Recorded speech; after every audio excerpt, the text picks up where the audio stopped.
Being likened to an eagle was one of those things that really captivated me when I'm reading scriptures, just trying to figure out why the eagle, why this is a bird. I would at least try to see the significance when we're likened, Bible talks about the lion and stuff like that, but an eagle. But this was way before I was able to even delve into knowing the characteristics of an eagle or anything. So this month, we have a National Day of Saving the Eagles. And I thought it's just important to, as we celebrate that, because really it was about saving the eagles and how they're really going extinct and stuff like that. But then I thought, if there's a whole day dedicated to saving the eagles, and the Bible likens us in many examples, talks about the eagle, I thought, why not talk about it? Why not talk about the eagle? So Isaiah chapter 40, verse 31, it talks about, but those who hope in the Lord will renew their strength. They will soar on wings like eagles. They will run and not grow weary. They will walk and not be faint. An expression of strength and renewal in God. But it talks about they will soar on wings like eagles. And that's when I began to look at what does it mean? What kind of wings do the eagles have? And you realize they're so strong, they're very long, but then they're able to mount up. They're able to when the wind is hitting so hard and the other birds are trying to scatter away because the winds are too strong, that's when the eagle soars. It's able to position its wings at an angle where it cuts through the wind. Now, let me explain this on the ground. I loved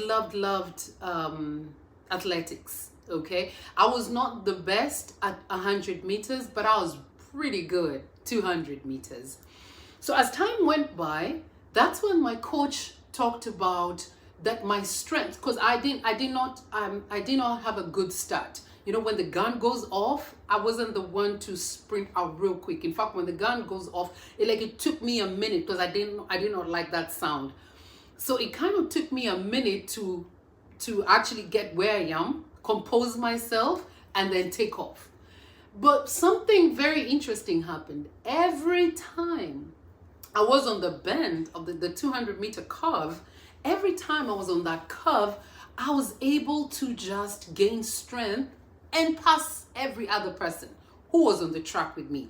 So later on, my coach was able to tell me that when we were making the curve, that's when I got my speed, because I was able to position my body. Can you imagine? I was able to position myself at a certain angle and cut through. I had the power, I had the bone mass, I had the ability to cut through the wind. So instead of the wind pushing me back, holding me back, slowing me down, I was able to instead cut through, and that's how I was able to win over and over again. So that tells me that even, in leadership, as we are ministering to so many people, we should be able to position ourselves when seasons are hard.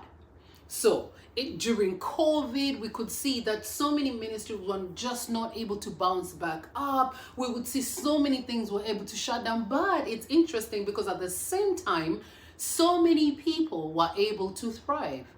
So it's about positioning yourself, whether it's in the marketplace or it's in ministry. You just have to be able to position yourself. There's a reason why the eagle is able to mount pretty high and go past the wind, the crazy wind, and be able to thrive. Go really high when every other bird says, this is time to probably, go on the ground or just perch somewhere. So that's one thing. And then the second thing we see that I want to point out, because there's so much about the eagle that's beautiful, and I want to encourage you to do your own research. This can take months, because it has so much depth. The eagle as a bird, there's so much for you to learn from that. But another thing that I want us to talk about, the eagle's nest. So in Deuteronomy 32 from verse 11 to 12, it talks about like an eagle that stirs up its nest and hovers over its young, that spreads its wings to catch them and carries them aloft. The Lord alone led him. No foreign god was with him. In this passage, the eagle is used as a symbol of God's protective care and guidance. Because how the eagle trains the young one, so when they're in the nest, it ensures that it shakes up the nest real hard so that the young ones can topple over, so to speak. So you can imagine the nest being perched on this tree or on this rock somewhere. And so the eagle shakes up the nest so hard that the young ones begin to topple over. It's like, okay, I'm falling. But the beauty of what the mother eagle does is when the baby is falling, like literally falling off the nest, the mother eagle comes under and scoops the young one right on its back.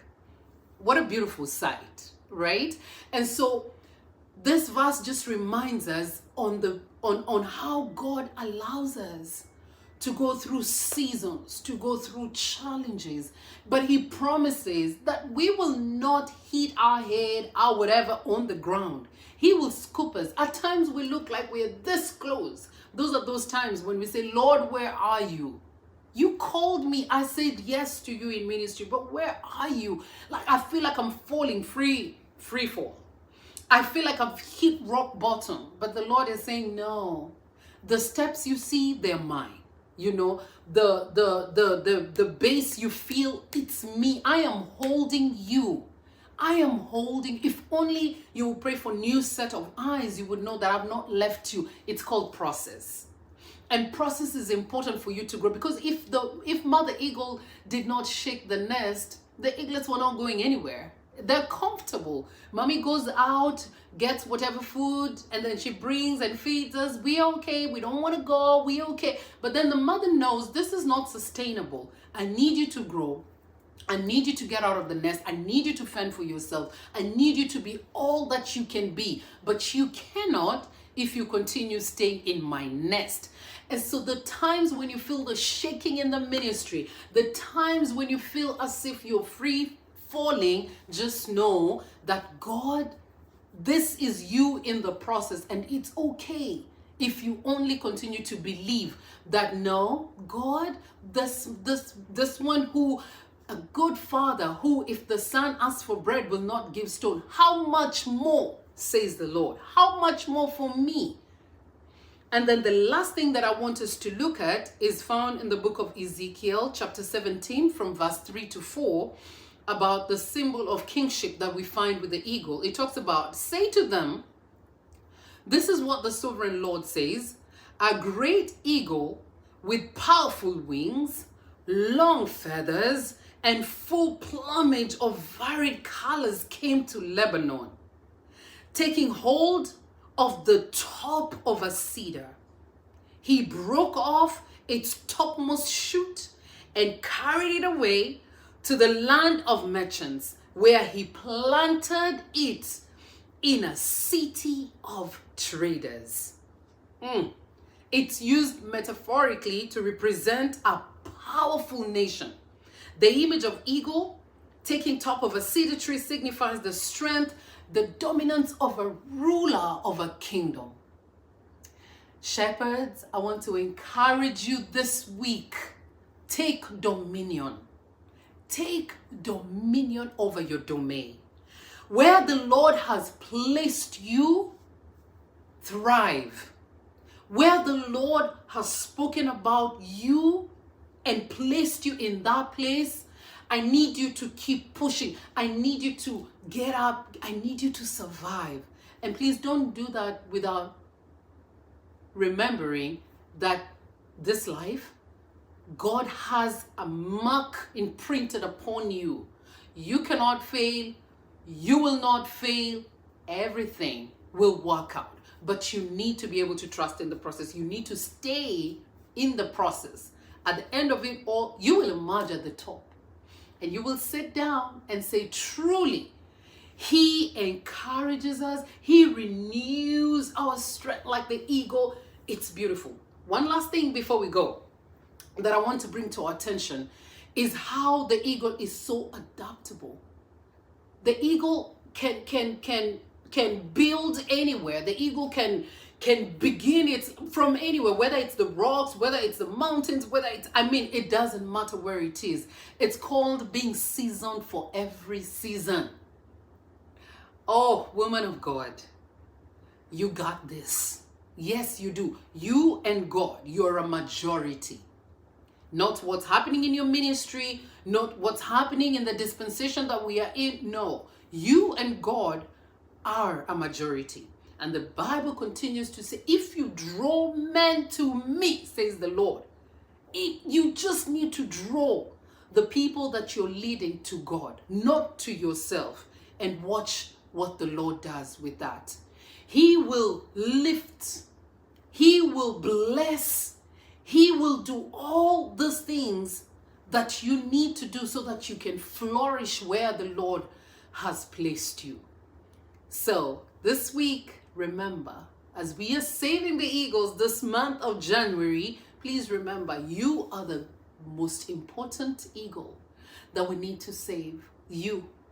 And only you can ensure that you're not going to drown. It's only you that will ensure that you remain mounted, because there the Lord will be able to strengthen you, bless you, and continue to guide you. So thank you once again for joining. Please remember to subscribe, and then let's meet next week for another episode of Shepherd Synergy. It's all about strategic shifts. God bless you. See you next week. Bye-bye.